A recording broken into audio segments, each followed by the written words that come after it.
Building a calculator is one of the best ways to prep for your next React interview and become a better React developer. Moreover, building this will help you think in React and give you the tools to build components that are even more complex. Okay, enough talk. Let's see what we need to build. First, we need an input that takes numbers. Second, we need to support addition, subtraction, multiplication, and division. Lastly, we need an equals button and a clear button. Okay, there are some guarantees. The user will only enter numbers in the input, and the output only needs to be rounded to the closest integer. Let's use this calculator. Starting with 4, let's add 5 to it. And with the 9 we get, let's subtract 2 from it. That gives us 7. Let's multiply that by 4 to get 28. And finally, let's divide that by 2, giving us 14. We'll end this by clearing the sum. One minor feature that this calculator implements is that performing an action with no input does not change our output. Try to follow along as we're gonna get coding. In an empty React file with React imported, let's create an empty component called calculator and export it. Throughout the coding process, I will be showing you the output, so you can compare it to your own output. Now, in the return section of your component, return a div, and within it, an input element of type number.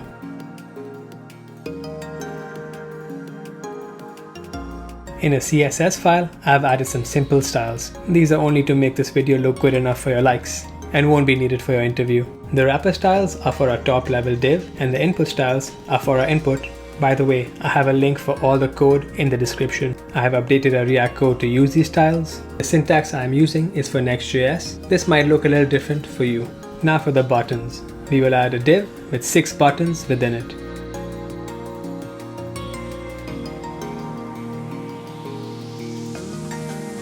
We're building the shell of our calculator first, and will then add functionality to it.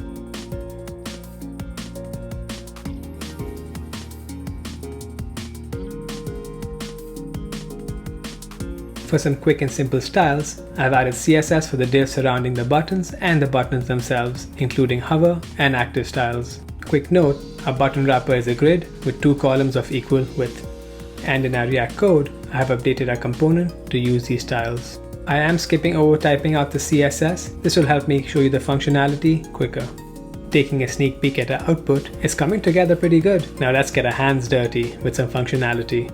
To keep track of our numbers and whether we want to add or subtract or other actions, we will use the React hook useState. This hook lets us add state variables to our component. State variables are like a component's memory. They help our components remember and keep track of things. The syntax of the useState hook is as follows. The first variable is the state variable. It's what we want our component to remember. The second variable is our setState variable. It's how we update our state variable. The third and final part is the initial value of our state variable. For our case, result will store the output of the calculator. SetResult will let us update the output of the calculator, and the initial value of result will be an empty string. I will give a demonstration of how this works, but first let's get our other state variables. This one will be used to store a temporary number for when we want to perform an action on the calculator. Its initial value will also be an empty string. And our final state variable will be used to store the action we want to perform, such as addition or subtraction. At any given time, it will have one of 5 possible options: null, add, subtract, multiply, or divide. Okay, that's a lot of talk. Let's see what these state variables can really do. I'm taking the example I showed you earlier. We have 3 state variables: result, temp number, and action. At the start, the values are empty string, and null. When we press 4, our state variables update to 4, empty string, and null. Now, when we press add, our state variables update to 4, empty string, and add. Now when we select 5, our state variables update to 4, 5, and add. I see where this is going. Our app knows that we have 4 and 5, and we want to add the 2. Finally, when we press the equals button, we update our state variables to be 9, empty string, and null. Okay, let's take a look at the next example, and I want you to predict what might happen. We press the subtract button. The state variables update to 9, empty string, and subtract.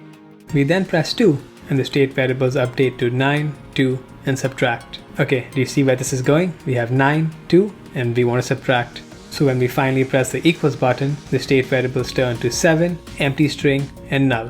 I hope you were able to see the pattern here. If not, stick with me and it'll become more clear. So result holds the output of the calculator. Action holds what function we want to perform on the result. This can be add, subtract, multiply, or divide. Finally, temp number will store the number we want to use with the action on the result. Okay, let's make all of this happen. In our input, we will add a value prop to it. This is the number that the input displays. If we have no action selected, we want to show the result. But if we have an action selected, such as when the user presses the add button, we want to display the temporary number. Next, we will add the onChange handler to the input. This is invoked when the user types on the input. Here, if we don't have an action, let's update the result using the setResult function. But if we have an action, such as we want to add, let's update the temp number state variable using the setTempNumber function. Now, let's handle pressing the action buttons. When they are pressed, we want to update our action state variable to be that button. An example, when the user presses the multiply button, our state variable action should hold the value multiply. We will use the button's onClick handler for this. Now when the user presses the add button, action will be updated to add. Similarly, when they press the subtract button, action will be updated to subtract. We're making serious progress here. Just one more step before we see all our hard work play out, and that step is pressing the equal button. To do so, let's create a function called handleEqualButtonPress. This function should perform an action on the result with the temporary number. We will handle this in 3 steps. First, this function needs to get the temporary number and verify that it is a valid number.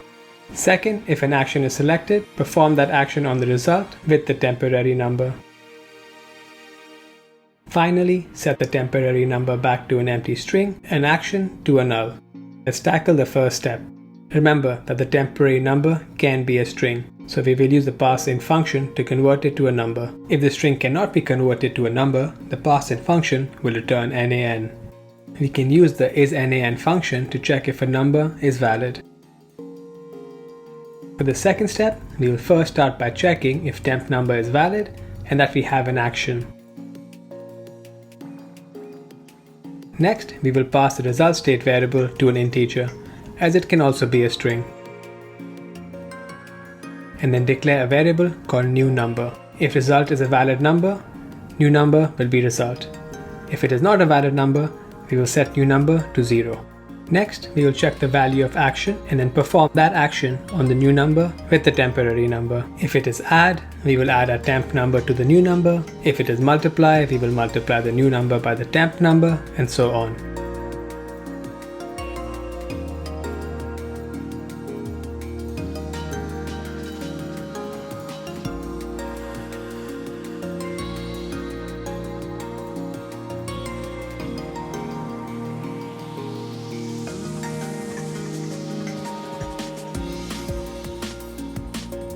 Finally, we will set the result to be the new number, using the mat.round function to round it out beforehand.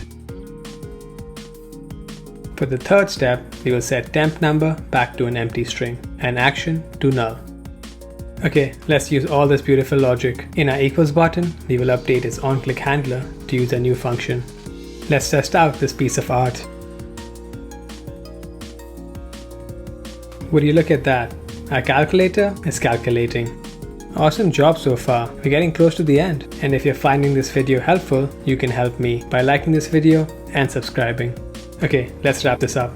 I have added some quick styles for our equals and clear buttons and have updated our React code to use these styles. I've also updated our previously added selected styles to our action buttons. These only apply when they are selected. Again, these styles are only for this video and not important for your understanding of React. Okay, the absolute last thing we're going to do is add logic for the clear button. When the user presses it, we should clear both our result and our temp number. Let's add some logic to the onClick handler of our clear button. We will use the setResult function to update result to an empty string and the setTempNumber function to set temp number back to an empty string. Okay, let's see if our calculator can clear properly. It does, and there you have it. All your hard work has paid off.